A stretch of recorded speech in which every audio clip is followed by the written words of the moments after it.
Hello, welcome to Maverrik Live. I am your host, Luke 2, and today I'm joined by Mr. Kurtis here. Hello, guys. I said Mr. again. I keep trying to go past the Mr. and the Mrs. when I say it. It's Mr. Kurtis. How are you today? This isn't Ballamore, this is Maverrik Live. Exactly. So, it's Friday. Have you got any plans for the weekend? Well, loads really. Just your usual walk-in, then the food shop, and then more walking. Oh, wow. Where's your favourite place to walk around then? At the moment, I live quite close to Central Park. Yeah. Obviously in Plymouth. So it's about, I would say, 5 minutes from me. So it's just easy, just doing the usual lap. Then back home. Did you walk a dog? Or? Yeah. We walk my mum's dog, Chihuahua. Oh, Chihuahua. I always find it funny when you've got these really tough-looking guys, and then they've got little dogs. Obviously they'll be, they give you that look of, don't mess with me. Mm-hmm. But then you look at their dog, who's just really small and fluffy, just like, hello, I love you, please pet me. So what we're talking about today is how to get people to like you, which can be, it's quite one of those YouTube friendly, how to get people to like you. If you're watching this as a teenager who's getting picked on and stuff, this isn't a sort of video about that. This is about how you can be approachable, more in a business sense, more in a social selling sense. It's kind of what we're here and what we do. If you want those videos, carry on and watch them, but don't take what they say for what material as it is, because at the end of the day, there will be people who like you, there will be people who won't like you, and it's just about finding value in yourself and moving forward that way. But how do we get people to like you while you're in a social selling sense or a business sense, as what we're going to be talking about today? Mm-hmm. And I think the biggest part of that is how seriously you take your small talk. Yeah. So how seriously you take your small talk will affect the bigger things and the bigger projects and the bigger conversations. So if you're putting a lot of effort in and basically taking the small talk serious, people are going to reciprocate that on the other side, and they're going to know, oh, actually, this guy's putting so much effort into me in regards to the little things, things that don't really matter. Therefore, maybe the things that do matter, it's going to be maybe great value. Obviously, they're going to receive great value from it. So always put effort into smaller details. I mean, we had this talk last time where even the small actions of making your bed every day will have a bigger knock-on effect to the big stuff. So when it comes to the interactions, whether someone's just having general chit-chat to you, if someone asks you first, obviously reply, but give some depth into that reply. Yeah, give it back. I feel like if you remember the small increments of what someone has said, say they just did an offhand topic, oh, it's my son's birthday today, and when you build a relationship with them in a year's time, you go, oh, how is your son? I know it was a birthday this time last year. Little bits like that could really help show that you're a good person and show that you actually care what they're saying. I just retain that information.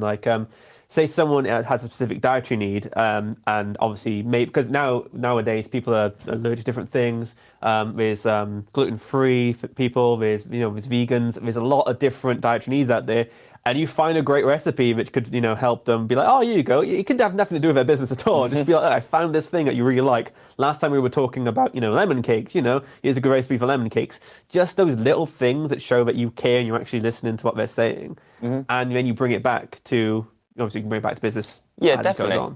Yeah, definitely. Because I used to work in the property sector, and our clients used to always love it when I used to remember stuff about either they want such and such for their kids, they want a bigger garden because their son plays football, or do you mean that they want that specific feature because someone in their family that means a lot to them really needs that? Yeah. Whereas you can obviously transfer this over to social selling, where if someone posts about something, so if they posted about climate change and obviously climate change is something that have some beliefs in and really want to make effort in that talk, you can obviously bring that up at a later date and they're going to appreciate you for remembering that. Exactly.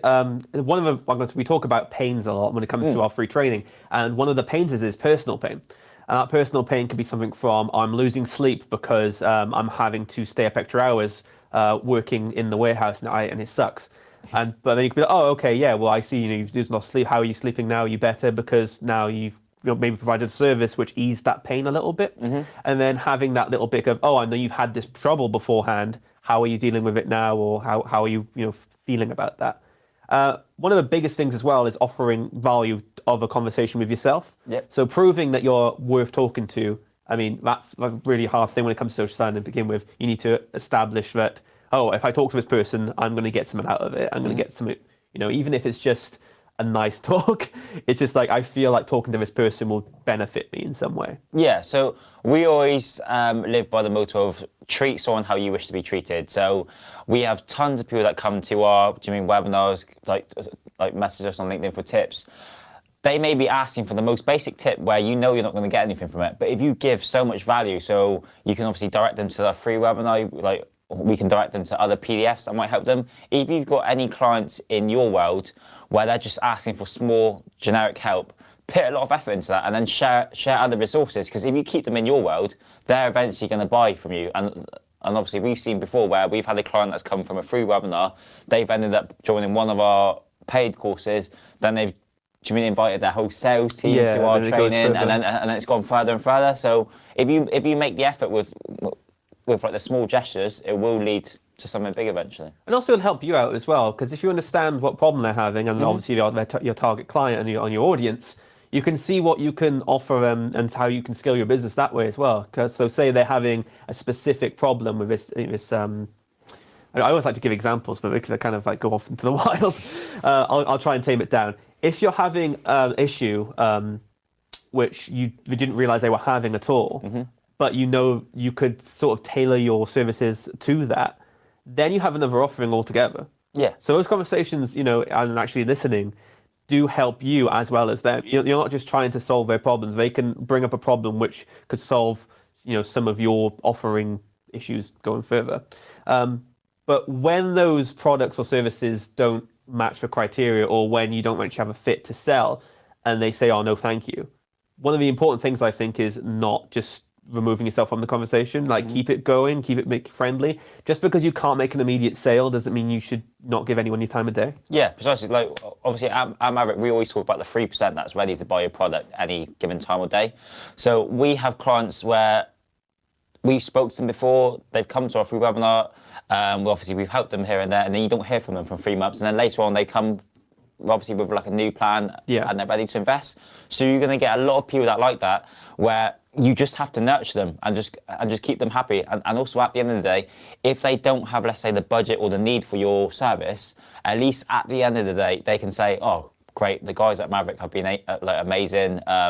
I didn't really need anything from them, but they've been tremendous. They didn't push me into taking a certain avenue. They didn't push me to buying from. They didn't say, oh, you need this right now. Which is nice, because you don't want to feel pressured into any conversations really, especially when you can tell you're being like railroaded down a conversation path, and as soon as you deviate from it, they could get the word arsey with you. It's just like, oh, okay, well, I see you're not taking it seriously. I was like, oh, I was taking it seriously. I'm just having a normal conversation with you. Just because I don't want to immediately buy the swimming pool doesn't mean in the future I'm not going to want a swimming pool. Yeah, precisely. Because at the end of the day, with social selling as well, everyone's gone so on board with like digital platforms, because there's so much like badness that comes with it. Do you mean like the fraudsters and like all these like prank people? Yeah. People want to build that trust, belief, and awareness with you before investing. So these little conversations and just sharing your personality really matter these days. So, like we said, even if they're not going to buy from you, they may have someone that they can recommend in the future. But at least if you leave that good taste in their mouth, therefore they might come back. Yeah, the trouble is there is so much, like I said, fraud going on online. I had a funny story. I had one of those generic, oh, your tax rebate is ready. And I was like, oh, okay. And I looked, and it was like from a personal Hotmail address, and they had their profile picture was Solid Snake from Metal Gear. And I had another one with the exact same like template from another person who was just had their face just like, hello. It's like, I can see the government sending out those emails of people like, your tax rebate's ready, and it's just them like this. Yeah, but these days you do get a lot of very good like fraudulent ones. I mean, I've had ones from my bank before, so I feel like when it comes to anything online, clients really want to build that trust and relationship first before investing any money. So it may take a bit longer, and the process may be a bit longer, but if you get several going at a time, the social selling process is so much more efficient than you cold calling. You mean like as long as you understand like that people are going to be apprehensive to just immediately jump into these things. Like when someone immediately messaged me saying, hey, let's go for a call, I'm like, well, no, because I hate being on the phone. And it's it's little things like that, just assuming that I'm going to immediately jump onto something. You need to understand, some people might be busy, some people might not have time to read your message immediately. I mean, it can be frustrating because you can have those conversations where they go on for months and months. But it's then about trying to establish a dialogue which flows more naturally, which is a whole different element of it. But it's not being abrupt with people, and it's keeping you cool, and it's being an approachable person. I feel that's the best way to get people to like you, is by being very approachable and showing your value at the same time. Yeah, definitely, because people will always buy into kindness. So if you're friendly and if you're helpful, if you're able to direct them in the right ways and obviously offer great value with your conversations, they're going to see the value of that. And just naturally, obviously, when it comes to their need, they will just fall towards your service. Exactly. So almost give you that relational advantage that we always talk about. Brilliant. Well, thank you for coming down, Kurtis. That's all right. Thanks for having me. I'll leave you with your trowel walks in the future. If you are looking to... I was going to go into a pitch then. I don't know what I was going to do that. If you're looking to improve your social selling, don't forget to check out our free training for, I think, on next Tuesday. We've got one...